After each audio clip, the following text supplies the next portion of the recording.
કચ્છના નાના રણ વિસ્તારમાં મીઠાના અગરો બની જતા પશુપાલન ઊંટ સહિતના પાલતુ પશુઓના નિભાવ અને આવાગમન માટેના રસ્તાઓ બંધ થઈ જવાથી માલધારી વર્ગને હાલાકીનો સામનો કરવો પડી રહ્યો છે, જેમાં કાનમેર સહિતના 10 ગામના અગ્રણીઓએ ભચાઉ પ્રાંત કચેરી બાદ નાયબ વન સંરક્ષણની કચેરી ઘુડખર અભયારણ્ય ધાંગધ્રા ખાતે આવેદનપત્ર આપી લેખિત રજૂઆત કરી હતી।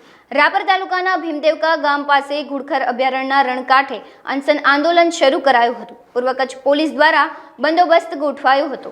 શ્રી ભદેસરજી માતૃભૂમિ કચ્છ અધ્યક્ષ જે આ કચ્છના નાના રણમાં જે ભૂમાફિયા બેઠા કબજા કરીને એમને ખાલી કરવા માટે તાત્કાલિક ધોરણે ખાલી કરે અને જો ખાલી નહીં કરવામાં આવે તો અમે આંદોલન તોડવાના નથી। આંદોલનમાં કાંઈ પણ થશે તો આ તંત્રની જવાબદારી રહેશે, એવું મૃત્યુ થશે તોય પણ આ તંત્રની જવાબદારી રહેશે।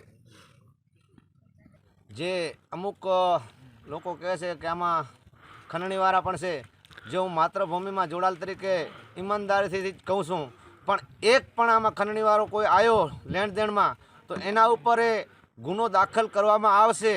અમાને ખબર ન હોય અને કોઈ કાંઈ કર્યો ડાવો જમણો તો એના ઉપર ગુનો દાખલ કરવામાં તાત્કાલિક ધોરણે આવશે। આજથી અમે અઠવાડિયા પહેલાં આવેદનપત્ર આપેલું હતું કે 12 તારીખે અમે અનશન ઉપર બેસવાના છીએ। જો આ કારખાનાઓ બંધ ન થયા તો હજુ સુધી કોઈ કાર્યવાહી થઈ નથી। એના માટે આજે અમે 12 તારીખે અહીંયા બેઠા છીએ। જે ખેડૂતોના પ્રશ્ન છે, એમના ખેતરોમાં ઘુડખર આવી જાય છે। ઘુડખરોની જે જમીન છે એ તો રણમાફિયાઓએ લઈ લીધી છે, એટલા માટે ઘુડખરો બધા જમીનોમાં આવી ગયા છે। એ બધા પ્રશ્નો લઈને અમે આજે અહીંયા બેઠા છીએ। શાંતિપૂર્ણ રીતે આંદોલન કરશું। જ્યાં સુધી પૂરતો ન્યાય નહીં મળે અમને ત્યાં સુધી અમે શાંતિપૂર્ણ રીતે આંદોલન કરશું ગાંધી ચિંધ્યા માર્ગે। સાહેબ, શું નામ છે તમારું અને શું રજૂઆત લઈને?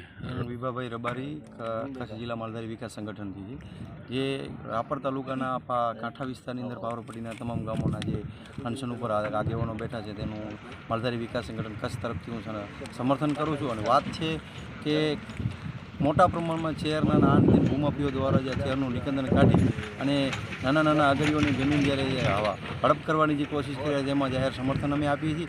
અને આ સમર્થન ઉપર બેઠેલા તમામ આગેવાનોને કાંઈ પણ જે છે એનો તમામ જવાબદાર વહીવટી તંત્ર રહેશે અને અમે માલધારી વિકાસ સંગઠન હંમેશા એનું ભરપૂર સમર્થન કરીશું।